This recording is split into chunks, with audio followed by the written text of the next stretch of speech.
Card হারিয়ে গেলে GD general diary করার একটা প্রভিশন ছিল, ওটাকে আমরা বলেছি এটা লাগবে না। এটা একটা কেন মানুষের অসুবিধার অনেকেই হন, সময়ের স্বল্পতা আছে, সুযোগের স্বল্পতা আছে, তার থেকে বরং এটা জিডি ছাড়াই দ্বিতীয়টা কার্ড পাওয়ার সুবিধা আছে। আর আরেকটা জিনিস এই সম্প্রতি সিদ্ধান্ত নেওয়া হয়েছে, যাদের বয়স 16 বছর হয়েছে, যাদের বয়স 16 বছর হয়েছে তারা নিবন্ধন করতে পারবেন। তাতে আমরা অগ্রিম কিছু তথ্য রাখতে পারবো, যাতে আমাদের এই জিনিসটা এনআইডি এবং কেন অনেকগুলো কাজে এই এনআইডিটা লাগে। যেন যে সমস্ত শিক্ষার্থী বিদেশে পড়াশোনা করতে যান বা বিভিন্ন ব্যাংক অ্যাকাউন্ট ওপেন করতে যান মাইনর হলেও, তাদের চিকিৎসা বাবদ এই সমস্ত ব্যাপারে অনেক কিছুতেই আর তাদের এনআইডিটা প্রাসঙ্গিক হয়ে পড়ে। ফলে ওই জায়গাটাতে দেখা যায় যে তার অসম্পূর্ণতার কারণে তাদের অসুবিধা হচ্ছে। সেই হ্যাঁ 16 বছর এবং তদূর্ধ্ব বয়সে এনআইডি পাবেন। ওনার যখনই যারই বয়স 16 বছর হবেন তিনি নিবন্ধনের জন্য আবেদন করতে পারবেন। সেইটাই সময়সীমা একটু বাড়াতে হয়েছে, সেটা হচ্ছে ব্রাস সিল। তো এটা আর কি সিল গালা বলতে আমরা যেটা বুঝি। এটা বাদে আর অন্যান্য যে আইটেমগুলো আমাদের অন্য 7টা আইটেম, এটা আমরা নিয়মিতভাবে পাচ্ছি, শিডিউল দেওয়া আছে এত তারিখের ভিতরে এগুলো দিতে হবে, সেগুলো অনুযায়ী পাচ্ছি এবং এটা আমরা আমার ধারণা যে এটা সেপ্টেম্বরের ভিতরে কমপ্লিট হয়ে যাবে।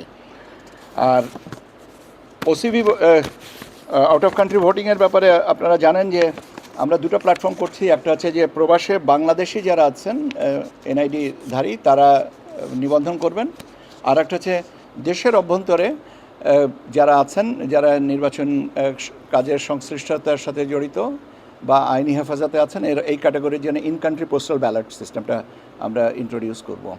এর অ্যাপটা তৈরি করা হচ্ছে বা এর প্ল্যাটফর্মটা তৈরি করা হচ্ছে এবং প্ল্যাটফর্মটা তৈরি করার সাথে সাথে এটা আমরা আবারও আপনাদেরকে নিয়মিতভাবে এটা ব্রিফিং করব। এটা আমি আজকে একটু সূচনাটুকু বললাম, কেন এটা আরও কিছু কারিগরি দিকগুলো আছে। কারিগরি দিকগুলো স্পষ্ট না হওয়া পর্যন্ত আগাম এটা বলা ঠিক না।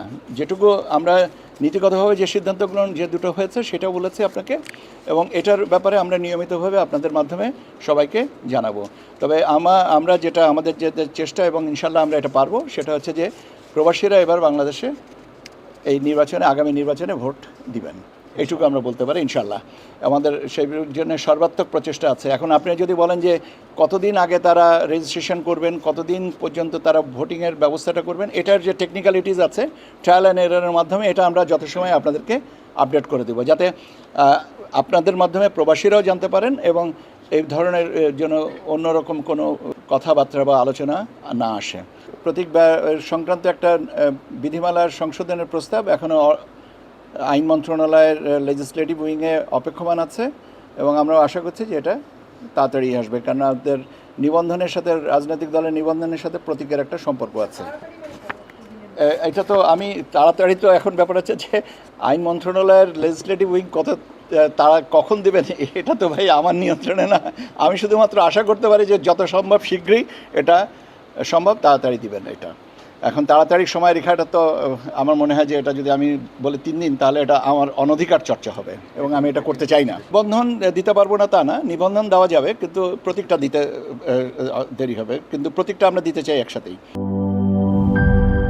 নায়াসিনামাইড ও স্যালিসাইলিক সমৃদ্ধ লিলি ফেস ওয়াশ, যা ফেসের ডেড স্কিন সেল দূর করে দেয় দ্বিগুণ ফাস্টার ব্রাইটেনিং।